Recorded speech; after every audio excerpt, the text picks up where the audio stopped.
good morning or good afternoon or possibly good evening, depending on where from the world you're dialing in from. Welcome to our IAEM certification webinar series. Today we're going to be talking about training and letters of reference and exam and the certification fees and taking a bunch of your questions. And Libby Turner, who is one of our commissioners, I believe is on the line. And Libby, are you with us this morning? Yes, I'm here, Jody. Thank you. All right. So welcome to everyone. Yep, thank you. So welcome to everyone. That was Jody Carter, whose amazing voice you just heard. He is also one of the CEM commissioners and a part of this webinar series that you all have joined. And you can see this series later, and there'll be instructions about that toward the end. So welcome to the webinar series on training, letters of reference, the exam, and certification fees. We have an hour set aside for the webinar. Jody and I will take turns presenting sections of this in the order that it's referenced on your screen. Hopefully you're able to see the webinar as well as hear us. You also have the option to type questions into the chat box, and we will save those questions until the end. There is a member of the staff of IAEM that will take those questions and then present those back to us so that we can focus on the webinar, and then at the end we'll be able to answer some questions for you. So again, my name is Libby Turner, and so I'll be your lead facilitator today, and we'll get started. So the first slide.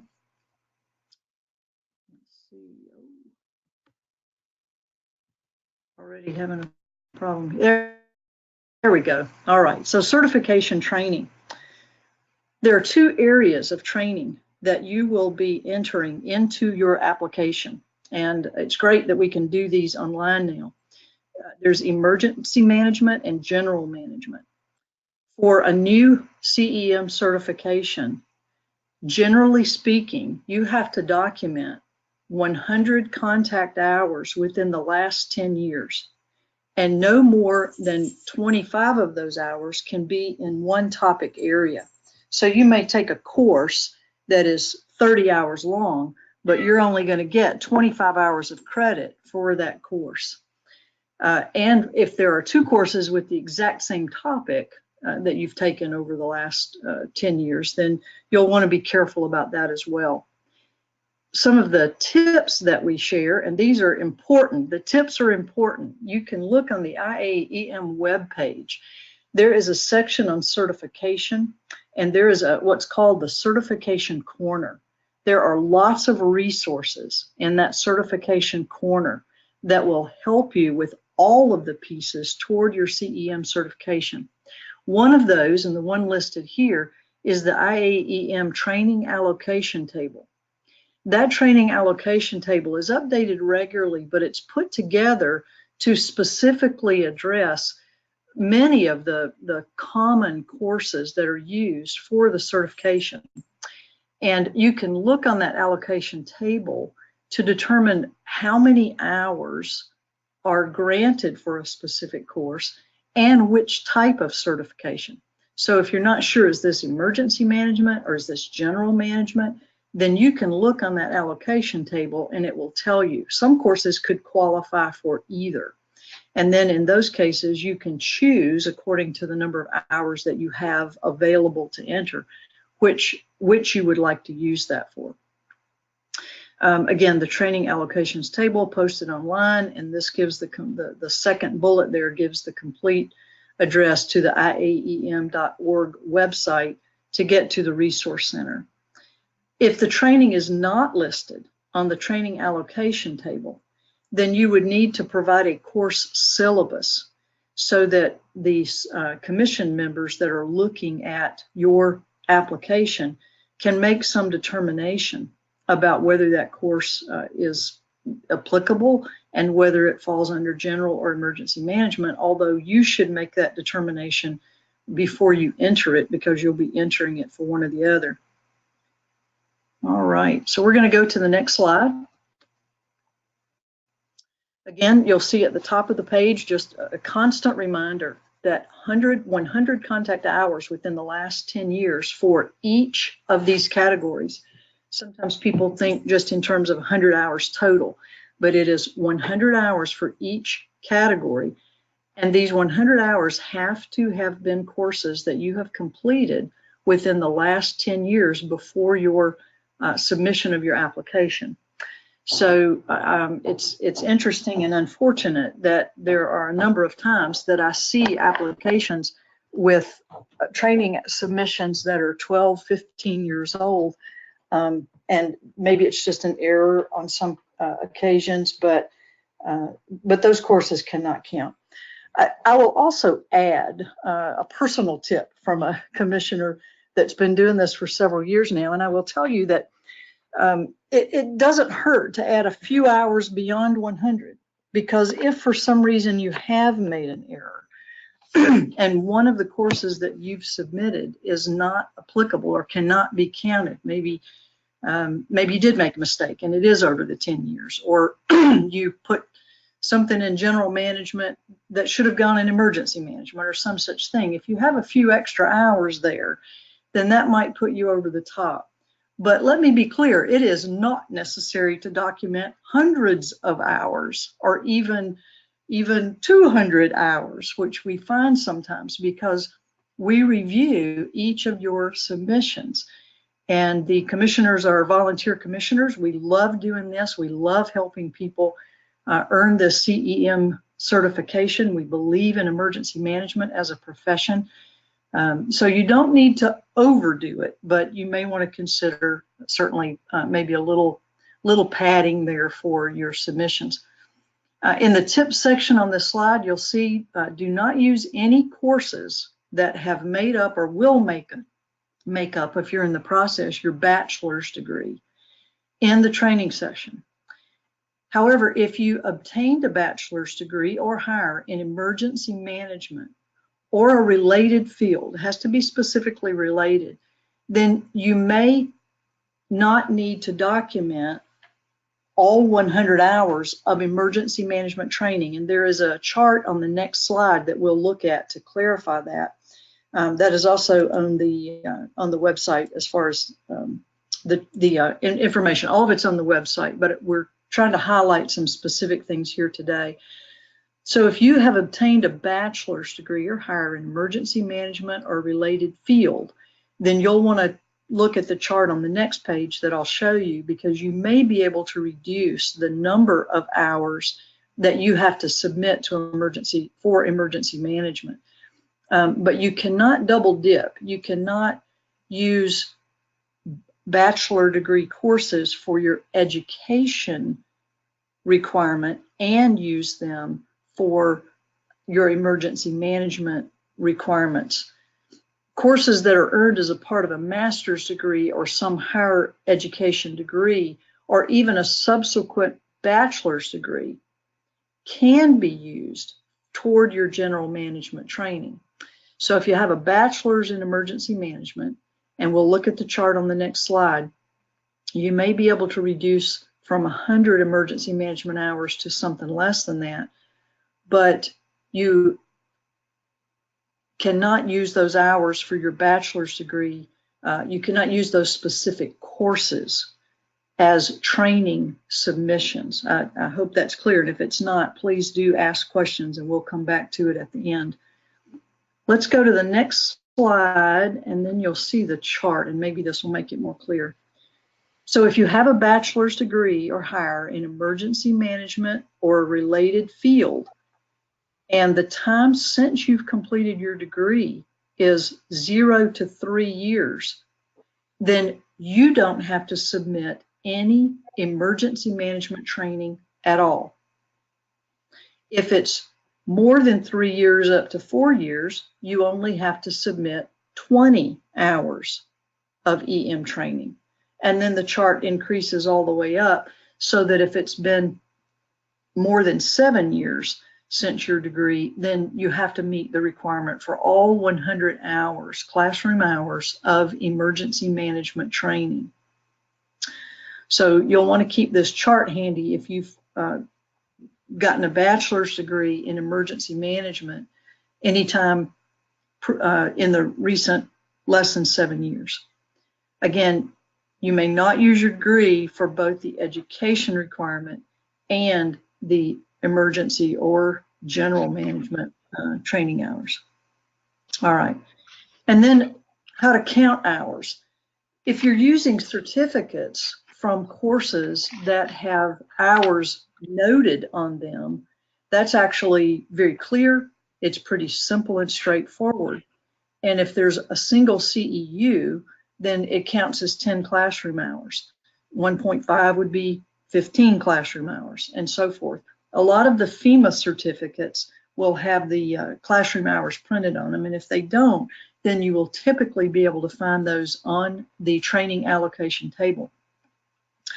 For accredited higher education, a semester hour, 1.5 quarter hours equals 15 classroom hours towards certification. And again, I've repeated this several times, and you'll hear it more, but that training allocation table really is your friend for determining how you want to submit your training submissions. Okay, so I'm going to go over to Jody now, and he's going to give you more information. Yep. Libby, before you change slides, can I address double dipping a little more? Yes, please do. Please do. So I want to address the double dipping concept beyond what Libby so well explained when it comes to the education and training components.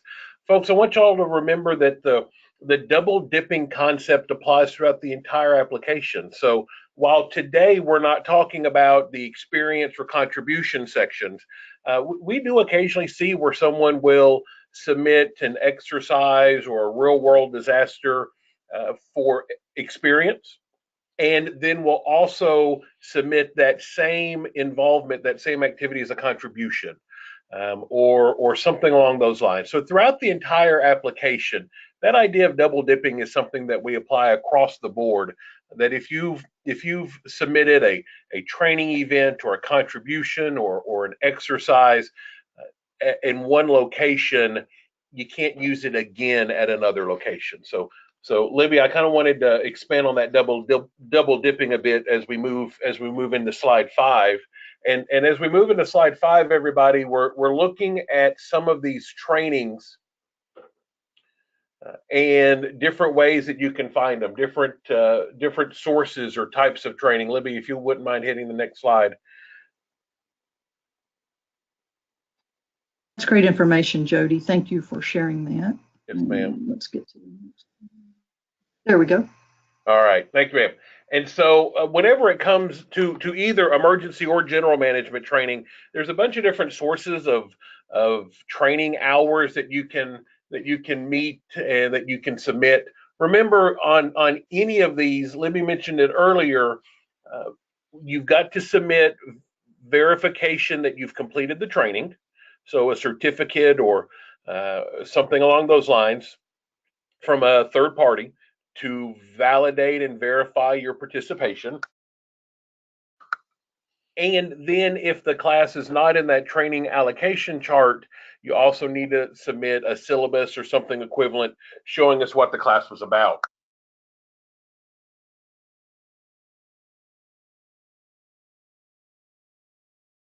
Oh, I muted, didn't I? Sorry.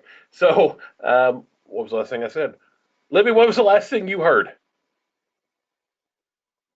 Showing what the class is about. There we go. So the syllabus will let us know what the class is about. So as we now look at these general and emergency management training, there's a lot of places that you can get training from. Our federal friends provide a litany of emergency management and general management training, whether it's from FEMA or Department of Transportation or Department of Energy. State agencies, state departments of emergency management offer a lot of classes. Sometimes the state EMA is the one who delivers the federal curriculum, and that all is fine and dandy. You can look at some of your local regionally accredited institutions, whether it's a 4 or 2 year. If they've got formal classes related to either emergency or general management, we can look at those. Vendor sponsored classes.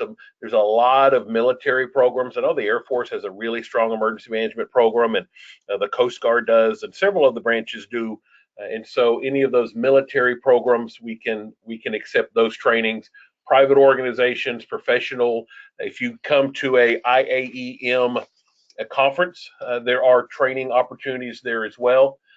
But again, make sure that if it's not in the training allocation chart, that we get both verification you completed it as well as that syllabus. Let's look as we transition to the next slide. Let's look at some of the topics that we do count within the EM training. By far, I'm not going to read all of these. It's actually 2 slides worth that we'll go through here in a bit, but you can see some of these are classes or topics that fall within the realm of the emergency management training session. You can see some civil defense stuff, all the phases of emergency management, response, mitigation, recovery. I do want to bring up the emergency medical training and the fire technology, and then the hazmat. I want to bring all 3 of those up kind of collectively. This training section focuses on emergency management, not emergency response. And so if we're looking at emergency medical training or fire training or hazmat training or law enforcement training, as I believe is on the next slide. But as we look at all of these, we need to make sure that there is indeed a emergency management spin to it, not a tactical response, responder level, operational level. For example, how to apply a tourniquet. It's important information to know how to apply a tourniquet. That's not part of emergency management, okay?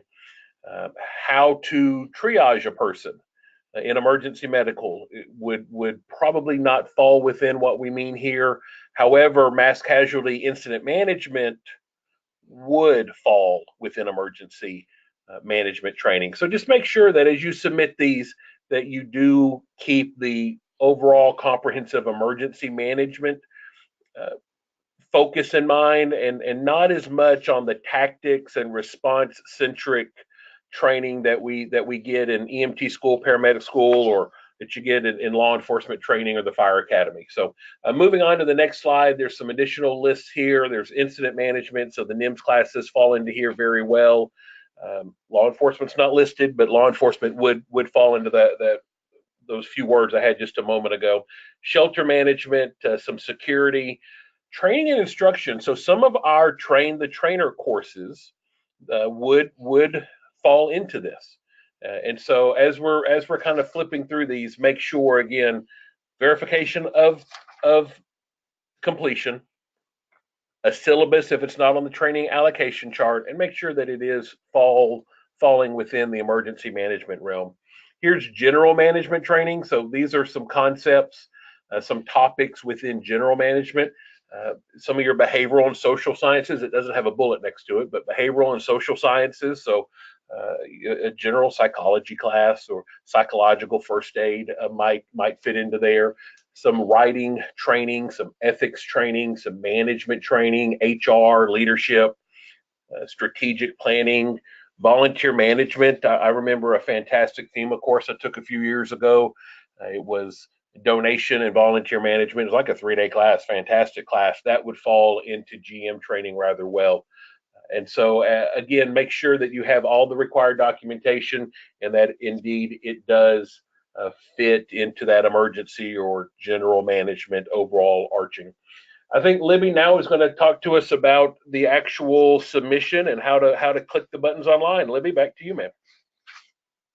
Great, thank you, Jody. Really good information. So we have a couple of slides here, each for the EM and GM training. And there are some things that are important to both. Obviously, if you've done all the work to do the training, you want to submit it appropriately. So once you've chosen your submissions and you're ready to do these entries, again, just some reminders, lots of things will be repeated because we see errors for things that you don't want to make errors on. So the requirement, again, assuming that it's 100 hours, classroom hours of training, never more than 25 hours in one subject area.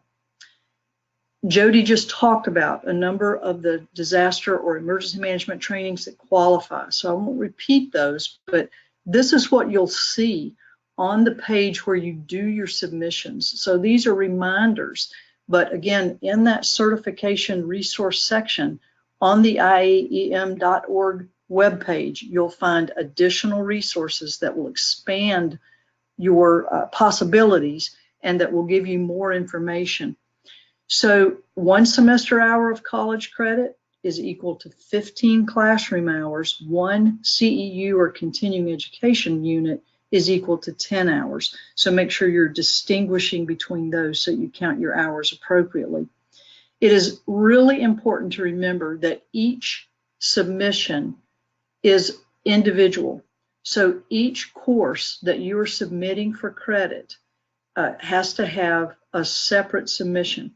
You'll complete a training submission form for each one, and you'll see in the example at the bottom of the page there that it's pretty simple to add the subject area, the title of the training course, total hours for that course, and then you'll upload typically your certificate that gives the date that you completed the class, hopefully the number of credit hours for the class, but if not, then you will have checked that in advance on the training allocation chart. And if you do have to submit something like a course syllabus because it is not on the training allocation chart and you believe it applies, then help us as commissioners by highlighting the appropriate information. I've seen submissions where there may be a 50 to 100 page syllabus, and we have to go through multiple documents sometimes to find the page that demonstrates that the student actually completed that training. So highlight and draw arrows and point to, if you need to, the appropriate information that will demonstrate that the course is specific to and appropriate for the emergency management training, that it meets the requirements, that you actually participated. A sign-up sheet saying I have registered for this course is not going to cut it. You need a certificate or something that demonstrates that you actually completed the course and on what date you completed it. And then on GM training submissions, very similar. You'll see when you begin to do those, you'll see this page. Again, 100 hours, not more than 25 in any one subject area. There are some examples there of the kinds of general management training that are appropriate. And then same requirements for hours. You may using courses earned more than 10 years ago from a master's degree toward general management training is allowed. And I kind of saved this for this moment. We talked about nothing more than 10 years ago on your course submissions, but if you're using general management training from a master's degree, then more than 10 years ago is allowed. Again, separate submission for each training item submitted, and remember that each entry requires proof of attendance and the number of classroom hours or CEUs and or college hours. All right, so that's our training information. Again, if you have questions, send those in and we'll get to those at the end. So certification letters of reference. This is actually fairly simple and straightforward, but it's interesting that, you know, we're all human and we make errors on many of these areas. So what we want to emphasize here is that you need one professional letter of reference. And typically, most of the time, we have supervisors, and it must be your current supervisor if you have one. So we'll talk about if you don't have one. But if you are currently employed, have a supervisor, then you need a professional letter of reference from your current supervisor. Then in addition to that, you need contact information for at least 2 more, well, for up to 2 more. So a total of 3 possibilities of references. One of those must be a professional letter of reference from your supervisor. The other 2 can also be letters of reference, but that is not required. If you think it is helpful for your review, then you may certainly submit 3 letters of reference. But what you must submit is one professional letter of reference from your current supervisor and contact information for that same supervisor, and then for 2 other references. And I'll show you that page, what that looks like, in just a minute. Again, on the tips side of the house, all letters of reference must be on letterhead and signed. This can't be a memo that was sent to you or an email that was sent to you. It must be on letterhead and must be signed by the supervisor that is sending that reference letter. You can scan that as a PDF when you upload it. That is the best way to submit the letter of reference, just like the scans that you'll send in for your training and for other submissions. And then if you do not have a current supervisor, you may use a current CEM as an acceptable substitute, but they must be CEM certified. They must be current CEM, and that can substitute for your supervisor letter. All right, so again, important points. You must have a letter on letterhead signed. You can scan it in and submit it from your current supervisor. If you do not have one, you may have a current CEM as an acceptable substitute, but then you do need to upload contact information for 2 additional references. All right, so this is the page you'll see when you begin to submit your candidate information, and it repeats the information here. First reference, current supervisor, and that is always your first one. So as you do your submissions, pay attention to these details. The first submission is the one from your current supervisor, and it gives a definition here of who that is, what that looks like. If your supervisor is not a rater or evaluator of you, then your immediate rater or evaluator must be included as one of your other 2 references. So I think that's pretty straightforward, but make sure that you read these carefully as you gather your documentation, make good notes, and make sure that you're meeting these detailed requirements. There are some notes here as to who reference sources are that may qualify, and I think you can read through those. Supervisor within the last 7 years, and these are for other references, local, state, or federal government officials, etc. And if you don't have any of those, you can contact the Certification Commission to get approval for some other reference source that you may think would be appropriate, and you would want to do that before you submit. There are also some examples there of sources that do not qualify. So a subordinate of yours, a former student, a good friend, a neighbor down the street that thinks you're a great person, those would not qualify as references. All right, the reference form. Again, very, very specific, easy to fill in. You would type in the reference name, their title, the organization they work for, their address and so forth, their phone number, fax, and email, and then after hours contact information as well, because sometimes we're not able to reach people during the day. And again, we would be able to hopefully to reach them at some other contact if needed. Again, pay attention. At the bottom of the screen, you'll see choices there, and when you're ready to upload files, you want to make sure, go back and review it. You've completed all of the information, and then upload your files. For the certification, multiple choice exam, Jody, we're going to go back over to you, and you can give us some great information. Hey, thanks for the information on training and those letters, Miss Libby. Everybody, one thing I like to remind everyone is that we as commissioners, we've been in your seat. In fact, we have to resubmit, or we have to submit our recertification packets just like everyone does.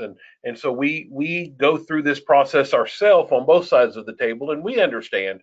And our goal is for you all to be successful. And that's why we do things like the certification webinars. And at the end, on our very last slide, and in fact, on this slide down in the footer on the bottom right-hand side, you see our email address. If y'all got questions, please drop us a note. We're here to help. We want to help. We want y'all to be successful, while at the same time maintaining the integrity of our program. So feel free to reach out if you have questions. I know this can be a little daunting.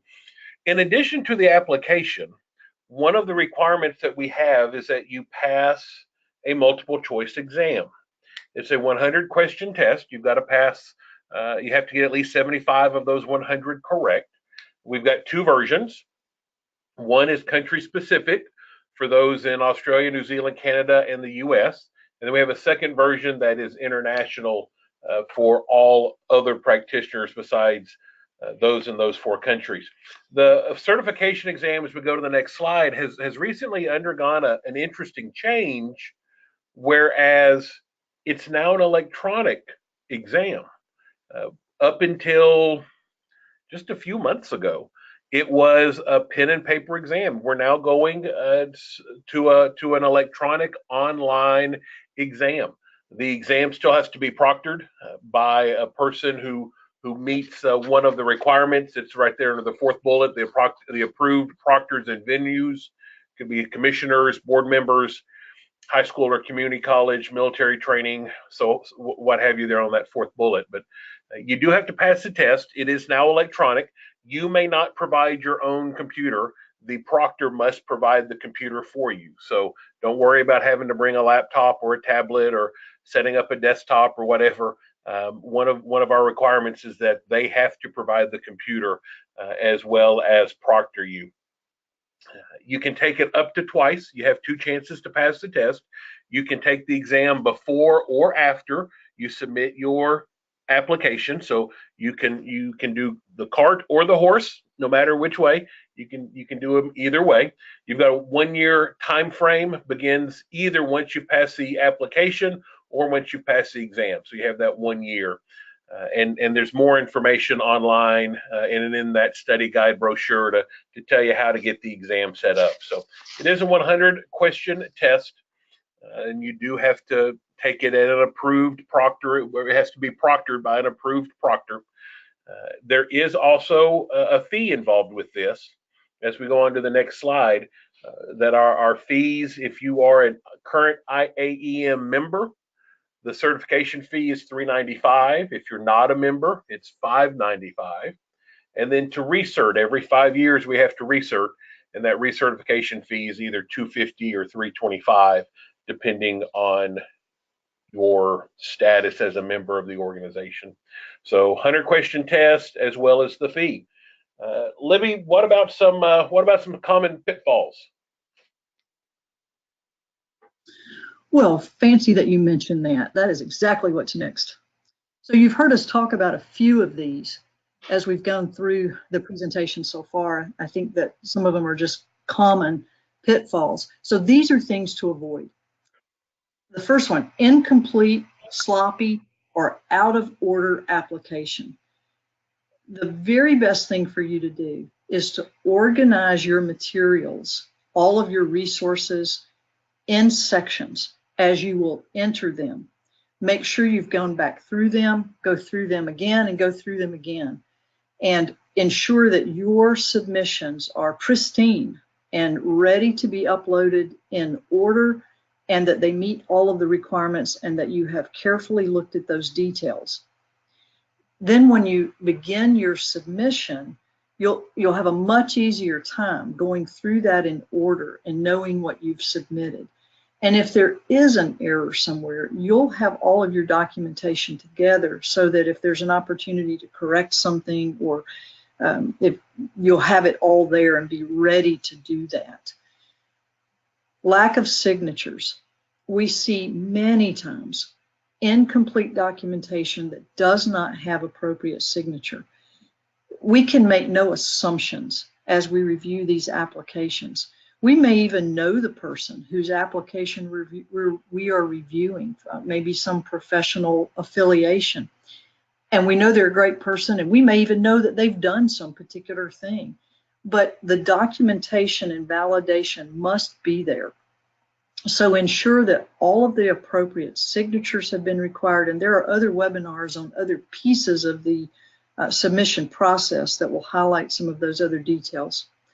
Lack of documentation on letterhead, where it is required on letterhead or is a good idea to be on letterhead, go to the trouble to get it.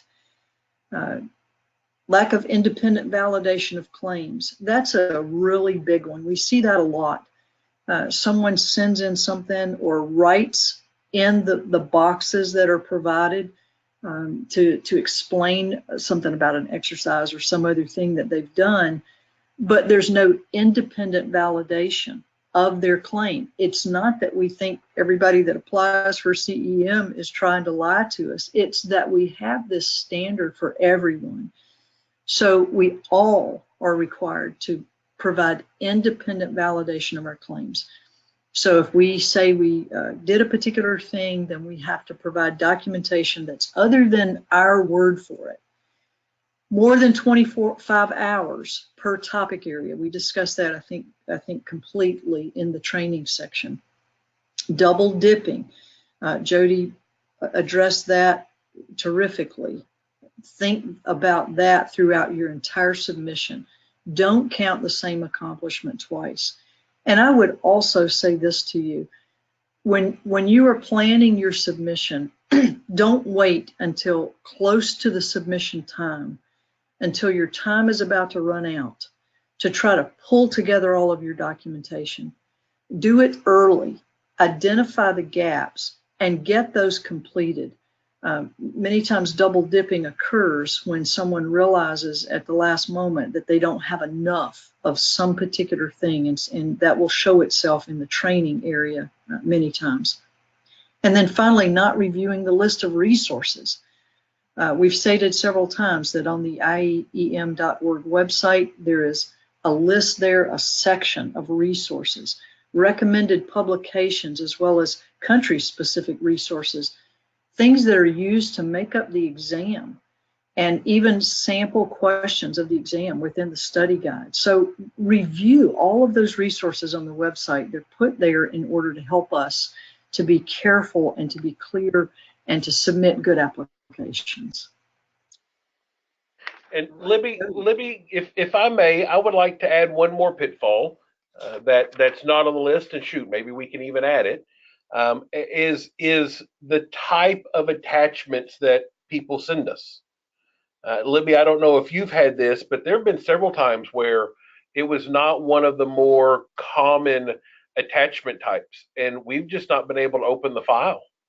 And so friends, if y'all can keep them as PDFs or some of the more mainstream file types, that would be wonderful. Usually the Microsoft Suite or the open source suites or something like that are usually okay, but we've had some kind of exotic files before that we've not been able to open. And kind of on the last topic for today, as we move away from pitfalls, is our featured mentor program. We have got some wonderful volunteers across the globe who have been through this process.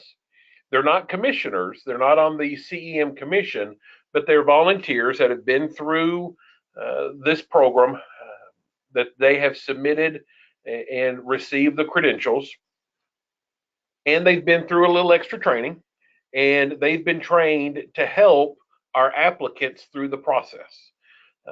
They can walk you through some of the pitfalls. They can look at some of your documentation and say, oh, right here you've missed a syllabus, or oh, look over here, you don't have the signature that you're required to have. They can help you walk through your process.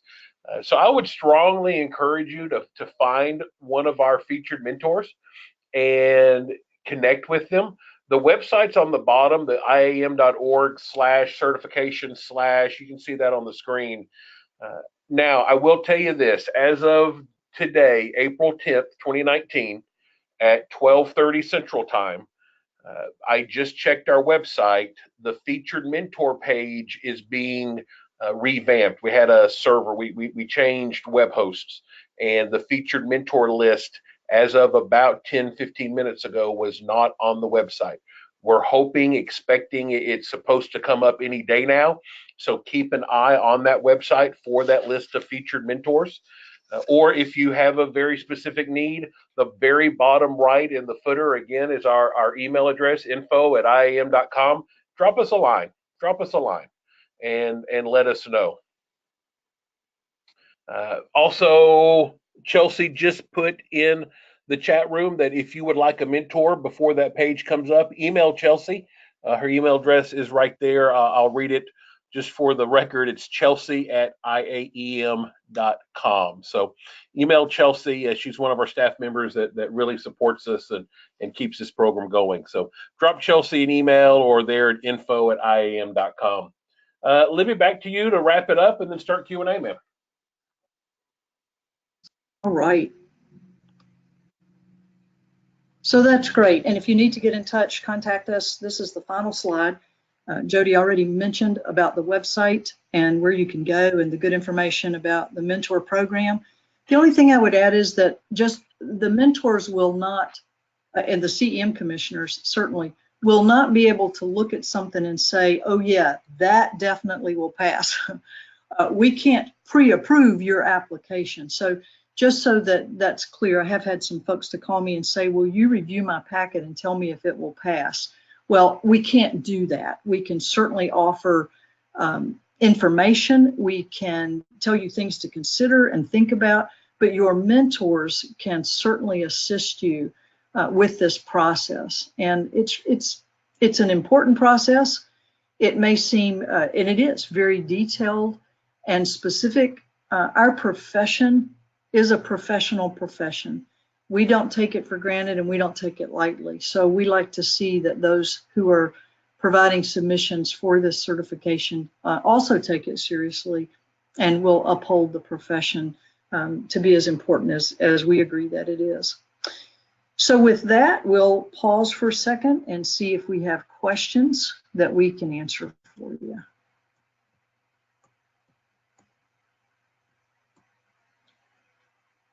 Libby, would you like me to maybe read them off the chat room and then you kind of respond to them? Maybe we can do it that way? Yeah, sure.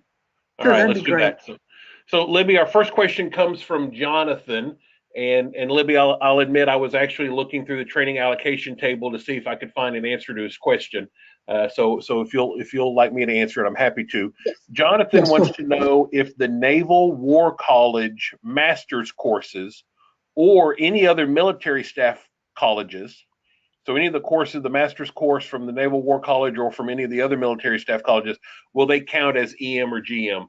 And Mr. Jonathan, we appreciate your service and thank you for your question.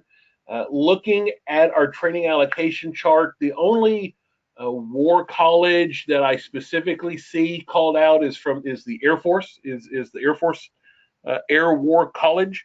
And so if it's not on the training allocation chart, any training that y'all would like to submit, if it's not on the training allocation chart, submit proof of completion and the syllabus to let us decide if it meets the litmus test or not. And again, if you have specific questions, Jonathan, while we can't pre-approve anything, we're happy to kind of visit with you offline. If you have specific questions, drop us an email.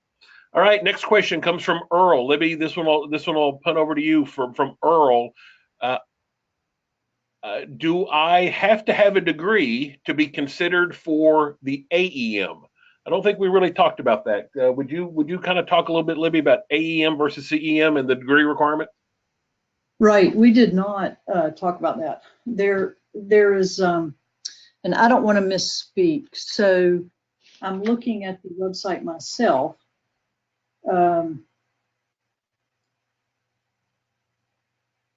If you don't mind, Chelsea, do you have an answer for that just right away? I think I know the answer, but I don't want to misspeak. The CEM requires a degree, the AEM does not. Right. So that was where I wanted to go, but I wanted to double check it since I had not checked it prior to this. Yeah, the AEM does not require a degree. Okay. Next question comes from Robert.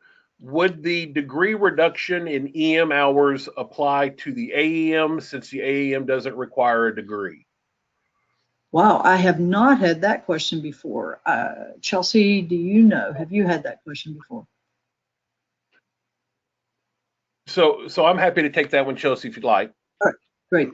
Sure. So any of the benefits you get from that degree, especially when getting your AEM certification, will almost block you from being able to upgrade to the CEM. So if you use anything from the bachelor's program toward your AEM, you would then not be able to use that bachelor's program to meet the bachelor's requirement of the CEM. So, Robert, our recommendation would be to meet the AEM. If you're going to do the AEM program, meet those requirements without touching the bachelor's degree program that you are in or have completed. Okay. Don't touch it. That way, whenever you upgrade, there's not that double dipping issue. So, anything to add to that, Miss Libby? Nope, that's great. That's the important point there. Okay. So the next question is about responder training, all under general management like CERT or DMAT MRC. And what you'll want to look at for any type of training is the definition of the emergency management training versus general management training. So if it is a specific type that is responder training for CERT, if you're learning how to, I'm just going to make up overarching, if you're learning how to do search and rescue or some specific skill, then that is set aside. That's not general management training. But if in the process of taking your CERT or DMAT or other training, you take courses that are related to management, and if you go back to the list that Jody had gone over that had some samples, and there were samples, there are samples also on the website, then you'll get some ideas of the kinds of things that would qualify for general management training. So if it's about communication, ethics, executive management, maybe it's about managing a CERT team, leadership, strategic and tactical planning, how to use volunteer resources. If those kinds of topics are the ones that are covered, and that is specific to the course that you take, then it could potentially be applicable to the general management training. So regardless of what kind of training you're doing, look at the course content to see whether it meets those qualifications or not. All right. Jody, do you want to take the next one? Sure, I'll take the next one. So our next question asks about the FEMA Professional Advanced Development Series. So the PDS and the APS or ADS, the Professional Development Series through FEMA. To complete those two programs, you have to complete a prescribed list of FEMA courses, a combination of online and in person. Our general recommendation there is to submit each of those classes individually because they make up so many different topics. They reach across so many different subject areas. Just submit each of those separately. You automatically get the PDS certificate whenever you complete the last class. So just submit those certificates individually. There's another question about the basic emergency manager training that's available in Harrisburg.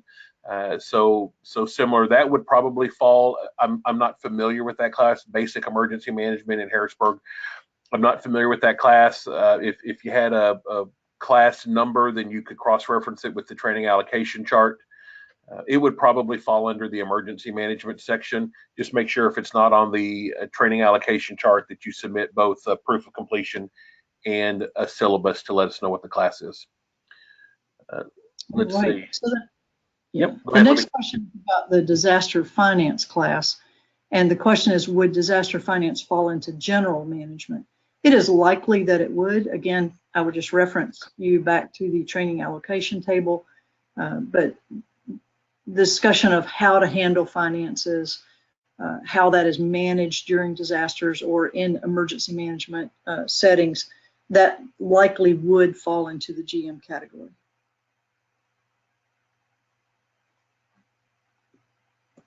All right. For the letters of reference, do the additional letters need to be on letterhead as well? I would say yes. The additional letters are not required, generally speaking, if your first letter is from your supervisor. But I think it's good practice to have letters of reference on letterhead, and so please do have any additional that you want to submit, have those on letterhead. Jody? All right, I'll take this next one. If it's been more than 10 years since we've taken, and then a list of classes. If it's been more than 10 years since we've taken the following FEMA independent study classes, do we have to retake them? No, you don't have to retake them.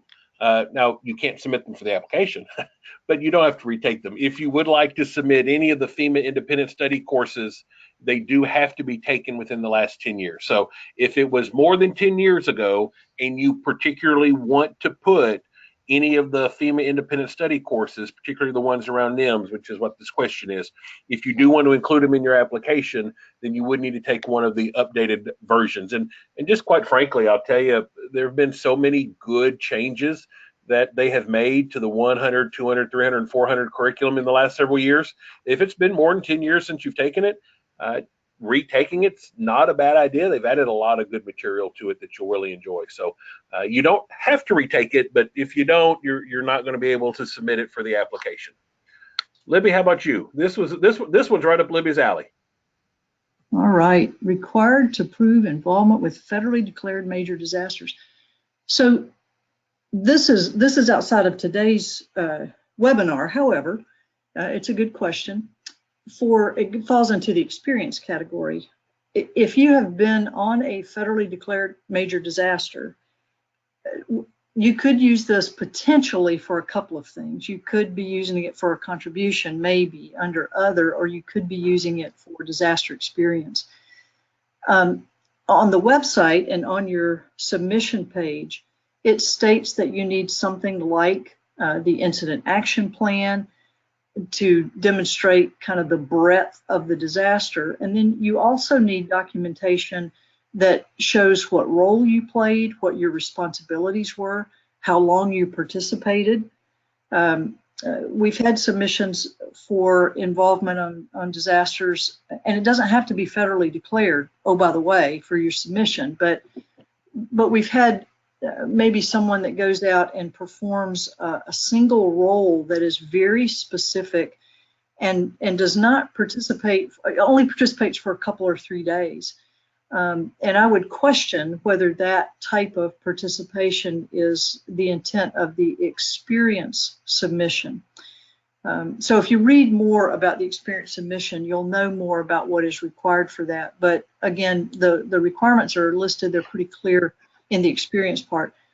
If you're submitting it for a contribution, one of the contribution categories is other, and it does state that, as an example, something that would fit under other would be volunteering to go in a disaster in a jurisdiction that is not your own.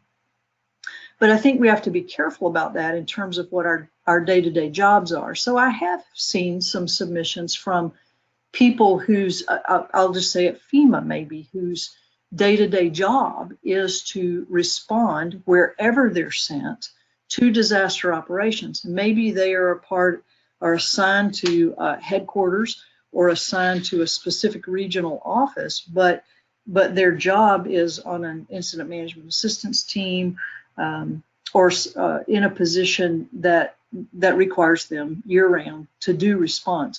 And in those cases, I see that as a part of their job duties, not as a volunteer going to another jurisdiction. So you'd want to be careful about how you apply the involvement with federally declared. Hopefully that answers that question. All right. Jody, you got the next one? Yeah, I'll take this one. So this next question, I'll be honest, I don't have a lot of experience with the CAP. But the question is, will the Civil Air Patrol mission management quals or ground team leader quals training be acceptable under general management? Those are classes I'm not familiar with. I'm looking right now, just real quick, as I'm talking, as I'm babbling, I'm looking to see if we have them in our training allocation chart. Off the cuff, I'm not seeing them on the training allocation chart. And so what that would mean is you would need to submit proof of completion in the syllabus, and then the commissioners reviewing your application would have to make that decision. So specific, Yeah, Jody, I can't answer. Do you know, Libby?